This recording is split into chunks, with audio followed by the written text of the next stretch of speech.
Let's take a look at how public transport works in this city. I'm going to show you the entire overview of all lines and where everything goes, where the lines meet, and what was supposed to be the principle and everything.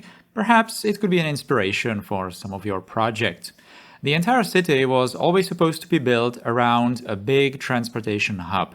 That's the clearly visible structure right in the middle. Asturis city has the space elevator, which means a lot of people will want to arrive into the city from various directions and distances. The hub is therefore the gateway into the space elevator, a sort of a gathering place before going in. But the hub also serves the mainland city. It works for people who don't want to go to the space elevator too. This is the main part of the city, and these are all of the train and tram lines.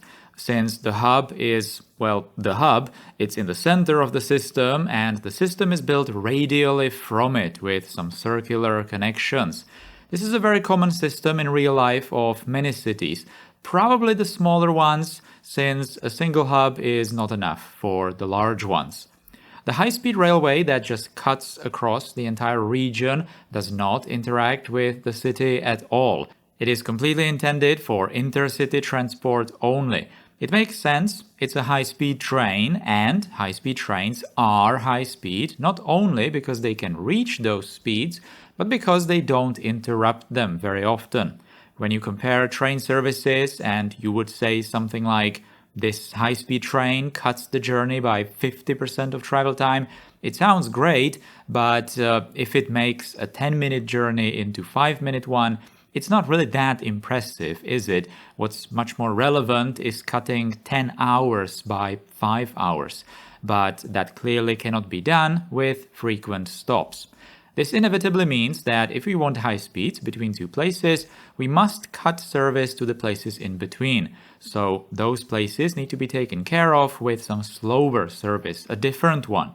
In real life, that can be done on the same track, if we're talking about trains, but that results in capacity problems, especially if you mix in cargo as well. Separating the high speed and slow speed fixes that and allows much more efficient paths. The high speed doesn't need to follow the same path as the slow speed, or the slow speed can be rerouted to be more convenient for the less important places now.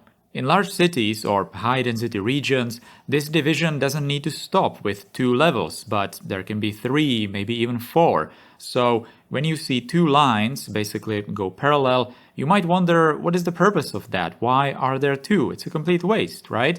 Well, the reason might be exactly the speed and capacity thing.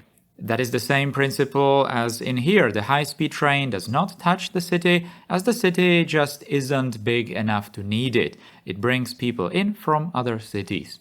The slow trains, however, those are already working inside the city as a heavy urban railway, but also as a regular intercity trains. From the hub, this normal railway radiates into 4 directions. Technically 5, as towards the dams, it's 2 paths vertically separated, splitting as they reach the stacked bridge. One goes into the industry, the other one continues to the dams. The main hub has dead-end platforms for exactly the intercity trains that just pick up people from smaller cities, smaller towns even, where high-speed trains don't go.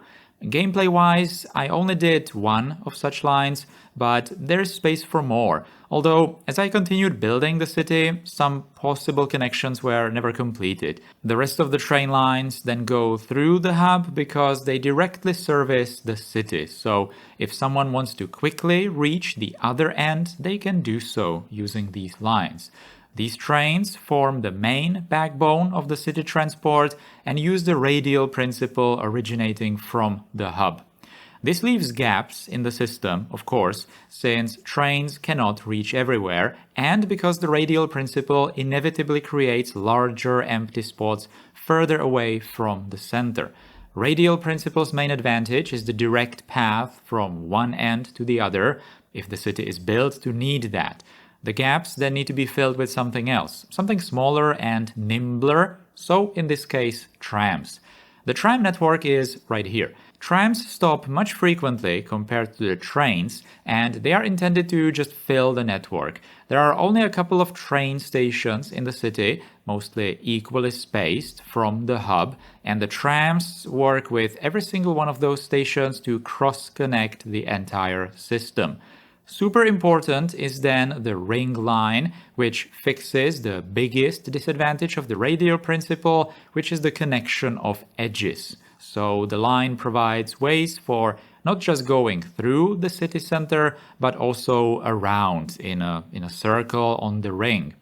Some tram lines then copy the trains just a little, but they provide exactly those frequent stops on more of a city level or people level for those convenient short trips. Some of the lines don't exactly go where I initially wanted them to go. Some are cut a bit short, or they are just turned back into the city or something like that. But overall, it kind of makes sense. Let's take a look at the entire map, because the main city is not the only place where public transport goes. Trains also go to the dam area that I already mentioned. There is that disconnected residential district. Trains also go to the industry, and on the other side of the space elevator bay, the villa district, the passenger harbor, and eventually off the map.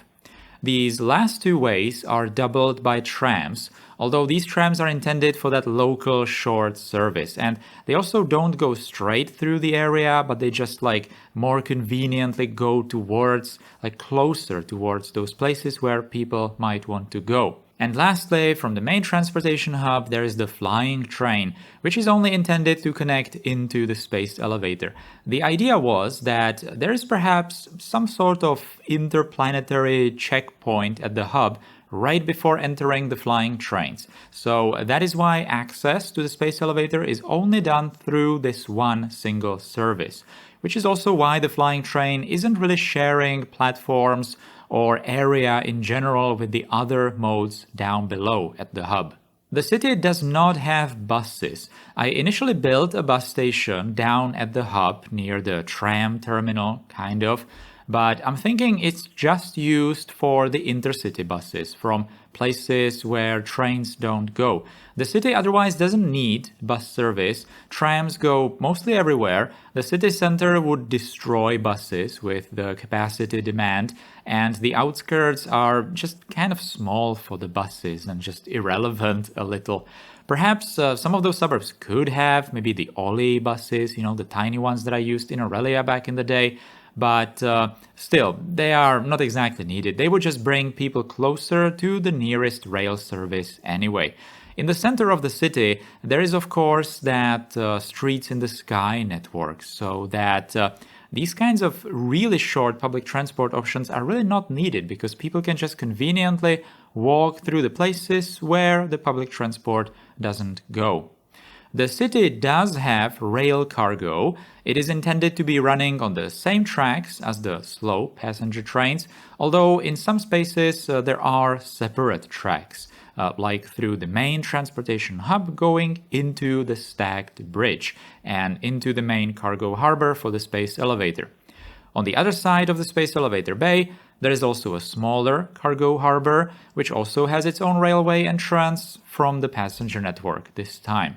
Right in the city center, there is a small cargo station next to the Olympic Stadium, and cargo railways are also going into the SCAR, the industrial underground, and they are going there from that passenger network at the railway depot. And that's it. That's everything I could think of to introduce the public transport network in Asturis. So I hope you liked it. I hope you learned something maybe. And that's going to be it. Thank you for watching, and I will see you in the next one.